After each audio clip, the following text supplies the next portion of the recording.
এই মুহূর্তে big breaking update DA মামলা সংক্রান্ত।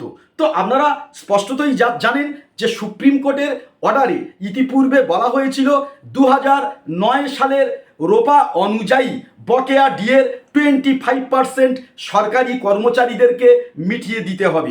এছাড়া স্কুল শিক্ষক, কর্পোরেশন এবং পঞ্চায়েত এবং অটোনমাস বডির কর্মচারীবৃন্দ এবং সরকার পোষিত সংস্থার কর্মচারীবৃন্দদেরকে এই ডিএ কিন্তু প্রদান করতে হবে। এর পাশাপাশি আমরা অলরেডি দেখেছি যে ষষ্ঠ বেতন কমিশনের রিপোর্ট অলরেডি কিন্তু রাজ্য সরকার প্রেস করেছে চাপে পড়ে। আমরা দেখলাম যে সরকারি কর্মচারীরা তারা ডিএ পাবেন কি পাবেন না এই নিয়ে তাদের মধ্যে সংশয়তার জায়গা তৈরি হয়েছে। অলরেডি ষষ্ঠ বেতন কমিশনের রিপোর্ট প্রকাশিত হয়েছে, সেখানে কিন্তু স্পষ্ট ভাষায় বলা হয়েছে যে সরকার তার আর্থিক পরিস্থিতি বিচার বিশ্লেষণ করে তবে কিন্তু তার অধীনস্থ সরকারি কর্মচারীদেরকে বেতন দেবেন এবং অভিরূপ সরকার তিনি ষষ্ঠ পে কমিশনের যে রিপোর্ট প্রেস করেছিলেন সেই রিপোর্টটা কিন্তু জনসমক্ষে এসছে। ঠিক এই জায়গায় থেকে দাঁড়িয়ে যে ডিএ আগামী দিনে সরকারি কর্মচারীরা প্রপারলি দ্রব্যমূল্য বৃদ্ধির অনুপাতে পাবেন কিনা, এদিকে যেমন একটা সংশয়তার জায়গা তৈরি হয়েছে, তেমনি 25% ডিএ সরকারি কর্মচারীদের দেওয়ার যে সুপ্রিম কোর্ট অর্ডার দিয়েছিল সেটা অর্ডারটা সরকার মানবেন কিনা, কারণ 6 সপ্তাহের মধ্যে কিন্তু এই ডিএটা সরকারকে দিয়ে দেওয়ার কথা কিন্তু সুপ্রিম কোর্ট বলেছিল এবং 4 সপ্তাহের মধ্যে নোটিফিকেশন প্রকাশ করার কথা বলা হয়েছিল। গতকালকের ধরে নেওয়া হয়েছিল যে সরকারের তরফ থেকে কোনো নোটিফিকেশান আসবে এই 25% ডিএ দেওয়ার ক্ষেত্রে, কিন্তু সেটা হয়নি এবং আজকের যেহেতু রথযাত্রা আজকের কোনো নোটিফিকেশান প্রকাশিত হওয়ার সম্ভাবনা নেই, এটা কিন্তু সরকারি কর্মচারীরা ধরে নিয়েছিলেন। কিন্তু আজকের এই লাস্ট ডেটে কিন্তু সরকারি পক্ষ থেকে এই ডিএ সংক্রান্ত একটা আপডেট দেয়া হলো। অবশ্যই সরকারি কর্মচারীদের ডিএ দেওয়া নিয়ে নয়, ডিএ মামলা সংক্রান্ত একটা আপডেট।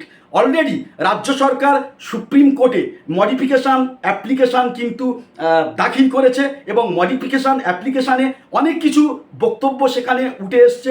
বলা হয়েছে কোন প্রসিডিওরের মধ্যে ডিএ প্রদান করা হবে সেগুলো একটু ভাববার বিষয় আছে।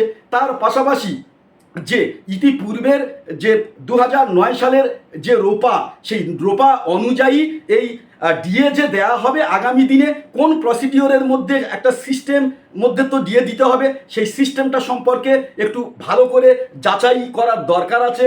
কোন কোন সিস্টেমের মধ্য দিয়ে এই ডিএটা প্রদান করা হবে এবং ডিএ দেওয়ার ক্ষেত্রে কোন কোন রুল অনুসরণ করা হবে, এগুলো কিন্তু একটা ভাববার বিষয়ে রাজ্য সরকারের আছে।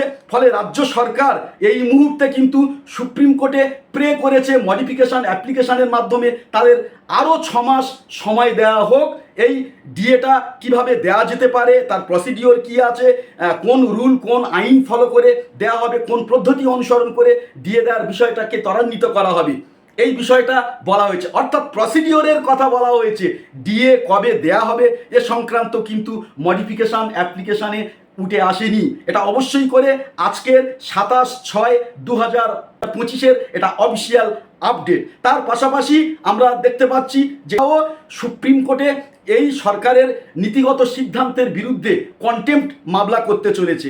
তো আগামী দিনে সরকারি কর্মচারীদের ডিএ প্রাপ্তি এটা হক না হচ্ছে সরকারের দয়ার দাম, সেটা কিন্তু জলের মতো পরিষ্কার হয়ে যাবে। এবং অবশ্যই করে সরকারি কর্মচারীরা তারা কেন্দ্রীয় হারে এবং অন্যান্য রাজ্যের যে সিস্টেমের মধ্যে দিয়ে দিয়ে দেওয়া হয় দ্রব্যমূল্য সামনে রেখে দ্রব্যমূল্য বৃদ্ধির কম্পেয়ারে দেওয়া হয়, সেই জায়গায় থেকে রাজ্য সরকার যে তার আর্থিক পরিস্থিতির উপর দাঁড়িয়ে ডিএ দেবে এবং দ্রব্যমূল্য বৃদ্ধির ওপরে না, তো এই বিষয়টা আগামী দিনে কোন চ্যালেঞ্জের জায়গায় গিয়ে দাঁড়ায় এবং সরকারি কর্মচারীরা এর বিরুদ্ধে কোনো আইনানুগ সিদ্ধান্ত নেয় কিনা সেটা দেখার। পরবর্তী আপডেটের জন্য অবশ্যই করে আমাদের চ্যানেলটি সাবস্ক্রাইব করে রাখবেন। নমস্কার।